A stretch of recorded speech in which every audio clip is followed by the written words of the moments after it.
यही सोचकर मैं थोड़ा हैरान था। अब अगर गर्मियों का वक्त होता और अगर ये लोग मुझे 8 से 9 बजे के बीच दिखते तो बात नॉर्मल रहती, क्योंकि सबको पता होता है कि पानी भरने आए होंगे। लेकिन यहां तो उल्टा ही चल रहा था। वक्त सर्दियों का है और ये आदमी इतनी रात को आखिर उस चश्मे पर कर क्या रहे हैं। दोस्तों, ये सब बातें मेरे दिमाग में चल रही थी। खैर, उसके बाद मैं खुद से कहता हूं, छोड़ ना यार, मुझे क्या करना है।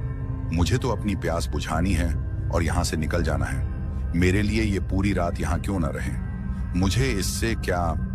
अब उन लोगों की बात करूं तो उनमें से 2 आदमी और 2 औरतें थीं। उन दोनों औरतों ने काले रंग के कपड़े पहने हुए थे और घूंघट किया हुआ था, और वहीं जो 2 आदमी थे उन्होंने सफेद कपड़े पहने हुए थे। अब उन लोगों को उस तरह खड़े देखकर मैं थोड़ा हैरान जरूर हुआ, लेकिन फिर मैंने उस बात को नजरअंदाज कर दिया। सबसे पहले तो मैंने अपनी बस को अच्छे से मोड़ लिया, और जैसे ही मेरी बस पूरी तरह से मुड़ गई तो सबसे पहले मैंने अपनी बस को वहीं साइड में खड़ा कर दिया और फिर उस चश्मे से पानी पीने के लिए बस से उतर गया।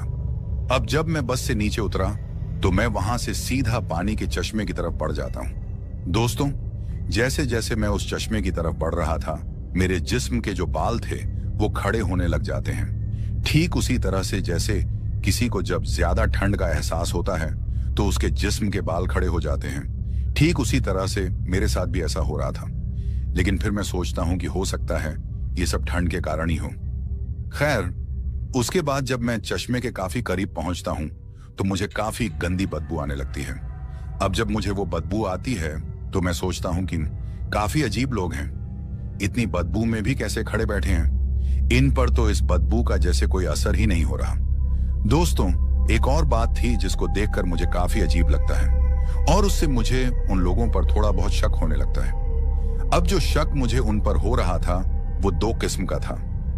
एक शक तो ये था कि कहीं ये कोई लुटेरे तो नहीं, और दूसरा ये कि कहीं ये आम इंसान हैं भी या फिर कुछ और।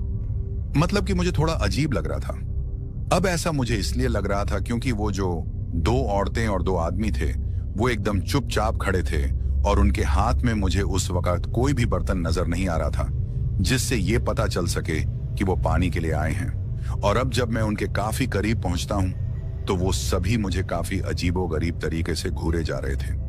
दोस्तों, उनका देखना ऐसा था जैसे काफी वक्त से उन्होंने किसी इंसान को देखा नहीं है। उनके देखने का तरीका मुझे कुछ ठीक नहीं लग रहा था। खैर, अब मैं इन सब बातों को नजरअंदाज करके जब उन लोगों के करीब पहुंचता हूं तो मैं उन लोगों से कहता हूं, मुझे प्यास लगी है, पानी पीना है, क्या आप लोग थोड़ा साइड में हो जाएंगे ताकि मैं अच्छे से पानी पी सकूं। मेरी बात सुनकर वो सभी मुझे सिर्फ घूरे जा रहे थे। किसी ने कोई भी बात मुझसे नहीं की। वो चारों लोग एक साथ खड़े थे और मुझे उनसे रास्ता चाहिए था, क्योंकि वो चारों उस चश्मे के आगे की तरफ खड़े थे। तो जब तक वो साइड नहीं होंगे मैं चश्मे के पास नहीं जा सकता था। मुझे काफी अजीब लगता है और मैं सोचता हूं, बड़े अजीब लोग हैं यहाँ के, एक बार में इनको सुनाई नहीं देता क्या। अब मैं एक बार फिर उनसे कहता हूं, अगर आप लोग थोड़ा साइड हो जाते तो मैं अपनी प्यास बुझा लेता। लेकिन इस बार जैसे ही मैंने ये बात उन लोगों से कही तो उनमें से वो 2 औरतें साइड की तरफ हो जाती हैं। मेरे हाथ में मेरा मोबाइल था और उसकी फ्लैश लाइट से ही मैं रास्ता देखता हुआ चश्मे के पास पहुंचा था। वो 2 औरतें भी मेरे साथ में साइड की तरफ खड़ी हो जाती हैं।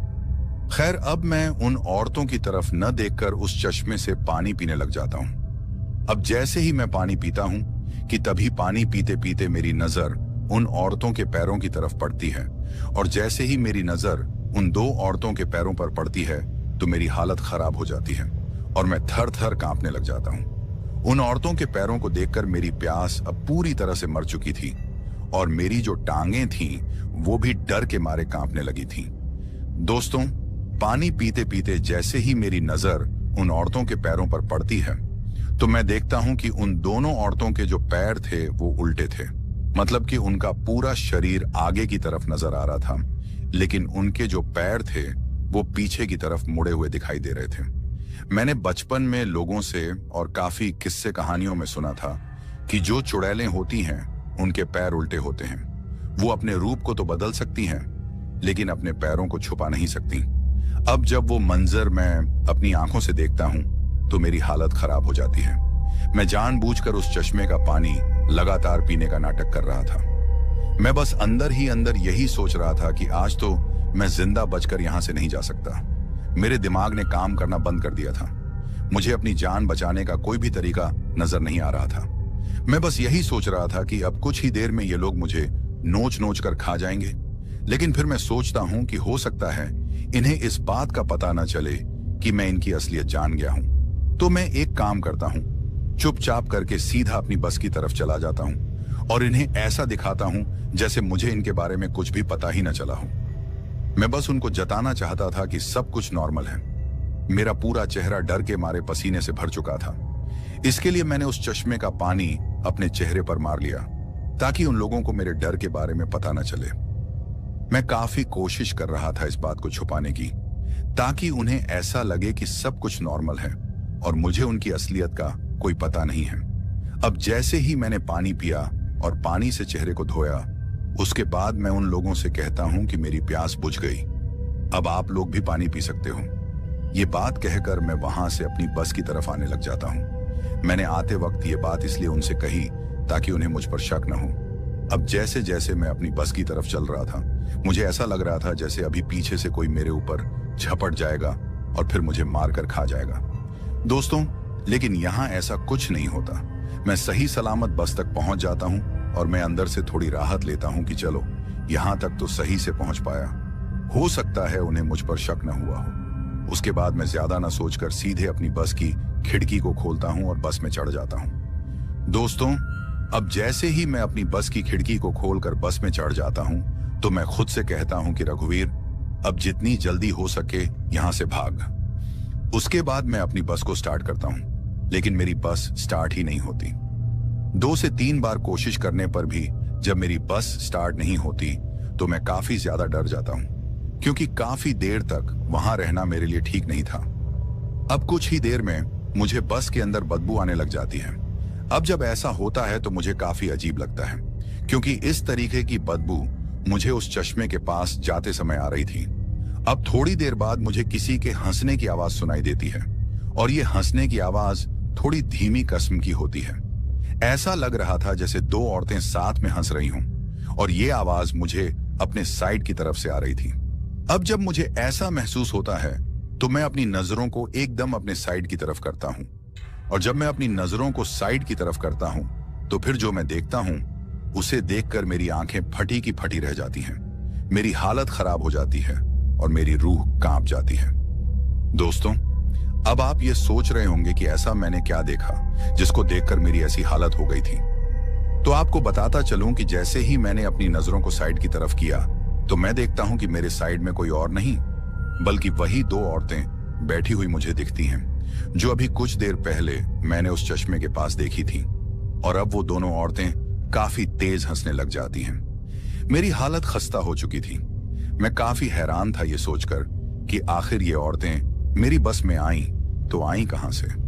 इतना तो मैं जान चुका था कि ये दोनों औरतें चुड़ैलें हैं और ये कहीं भी आ सकती हैं। अब अपनी जान को बचाने के लिए मैं बस की खिड़की से बाहर की तरफ कूद जाता हूं।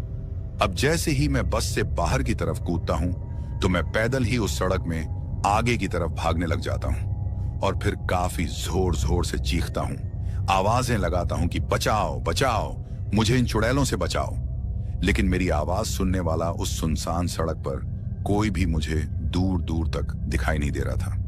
अब थोड़ी दूर आगे जाने के बाद मुझे मेरे पैरों में कुछ रस्सी की तरह लिपटा हुआ महसूस होता है और फिर मैं एकदम से सड़क के बीचों बीच गिर जाता हूं। अब जैसे ही मैं सड़क पर गिर जाता हूं तो मैं अपने पीछे की तरफ देखता हूं और इस बार जैसे ही पीछे मुड़कर देखता हूं तो मेरी हालत और भी ज्यादा खराब हो जाती है, क्योंकि इस बार मुझे वो 2 आदमी नजर आते हैं जिनको मैंने उन 2 औरतों के साथ उस चश्मे के पास देखा था। लेकिन इस बार उन दोनों आदमियों का रूप बदल चुका था। वो पूरी तरह से प्रेत बन चुके थे। दोनों की आंखें काफी भयानक दिखाई दे रही थीं। उन दोनों की आंखें आग में जले अंगारों की तरह दिख रही थीं। उन दोनों प्रेतों के चेहरे पूरी तरह से कटे फटे नजर आ रहे थे और वो दोनों ही अब मेरी तरफ देखकर काफी अजीब तरीके से मुस्कुरा रहे थे। उस वक्त उनकी मुस्कान मुझे अंदर तक झकझोर रही थी। अब कुछ ही देर में वो 2 चुड़ैलें भी वहां पहुंच जाती हैं और इस बार उन्होंने भी अपने घूंघट को पूरी तरह से खोल दिया था। काफी भयानक नजारा मैं उस वक्त अपनी आंखों से देख रहा था। ऐसा लग रहा था जैसे अभी कुछ ही मिनटों में मुझे हार्ट अटैक आ जाएगा। वो चुड़ैलें तो और भी भयानक रूप में दिखाई दे रही थीं।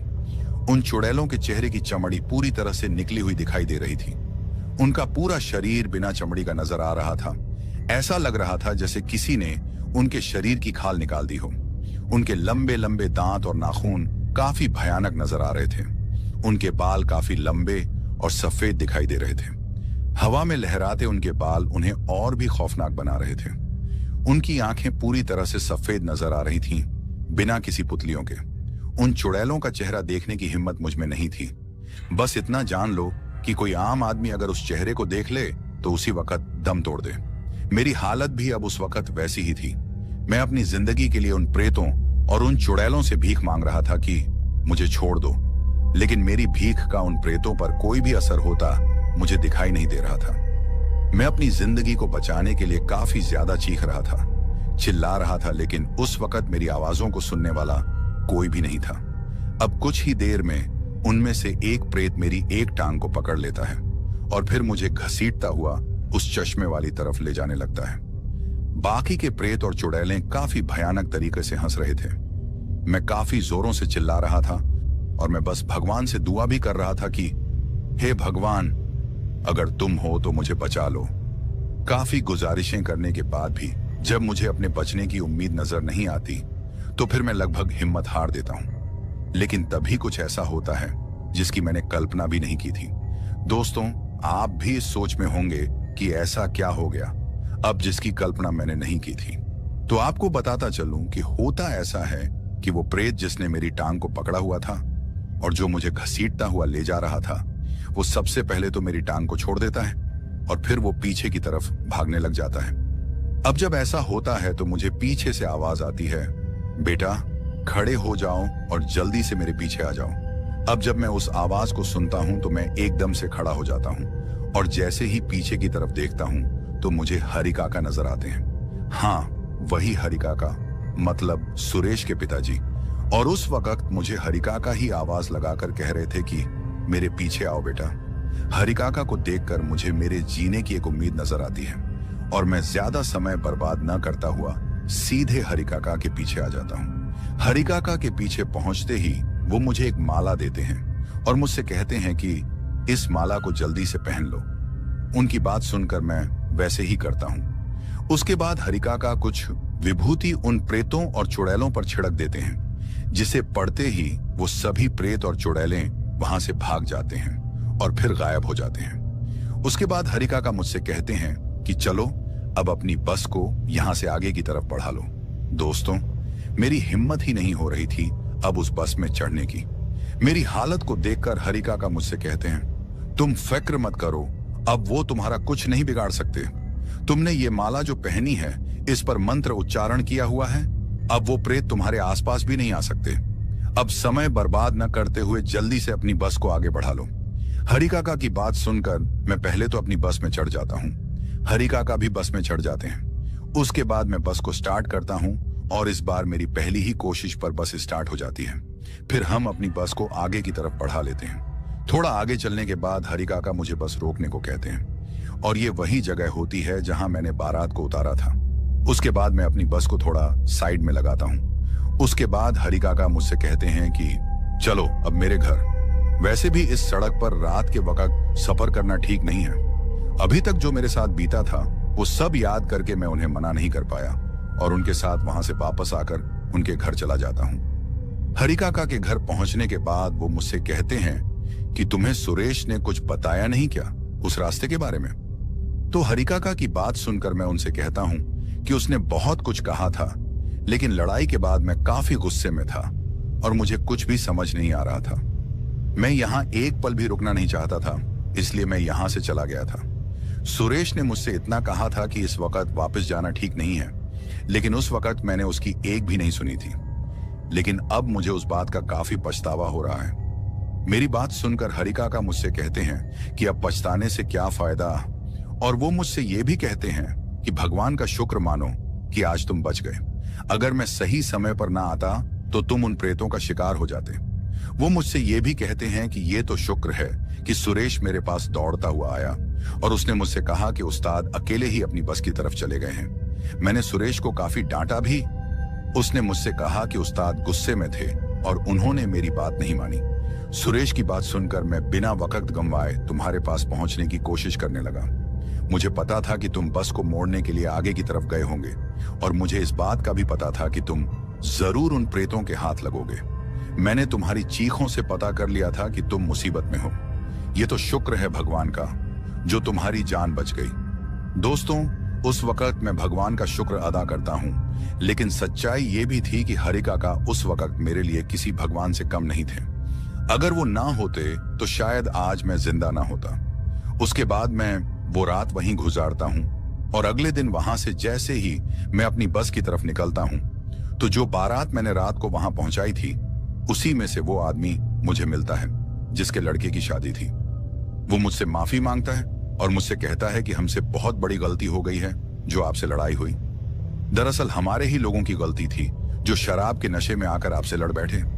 आप हमें माफ करना और सब कुछ भूलकर इसी बारात को वापस लेकर चलना। बारात को वापस लेकर जाने के लिए मैं आपको दूसरे पैसे भी दूंगा। दोस्तों, अब मैं बिल्कुल भी उस आदमी की बात मानने के लिए तैयार नहीं था, लेकिन हरि काका ने मुझे समझाया कि गलती इंसानों से हो जाती है, तुम भी इन्हें माफ करो और बारात को वापस लेकर जाना। अब हरि काका की बात को मैं टाल नहीं सकता था क्योंकि उन्हीं के कारण मैं जिंदा था। उसके बाद मैं हरि काका की बात मानकर उस बारात को वापस ले जाने के लिए तैयार हो जाता हूं और फिर बारात को लेकर वहां से वापस चला जाता हूं। दोस्तों, आज अगर मैं जिंदा हूं तो ये सब हरि काका की बदौलत है। अगर उस रात वो मेरी मदद करने ना आते तो शायद ये कहानी आप तक ना पहुंच पाती। एक और बात जो मैं आपसे कहना चाहता हूं और वो ये है कि आज हरि काका हम लोगों के बीच जिंदा नहीं है। आज से 4 साल पहले उनका स्वर्गवास हो चुका है, लेकिन आज भी वो मेरी यादों में जिंदा हैं। तो दोस्तों, कैसी लगी हमारी ये कहानी? अगर आपको ऐसी और भी कहानियां सुननी हैं तो हमारे चैनल को सब्सक्राइब करना बिल्कुल मत भूलिएगा।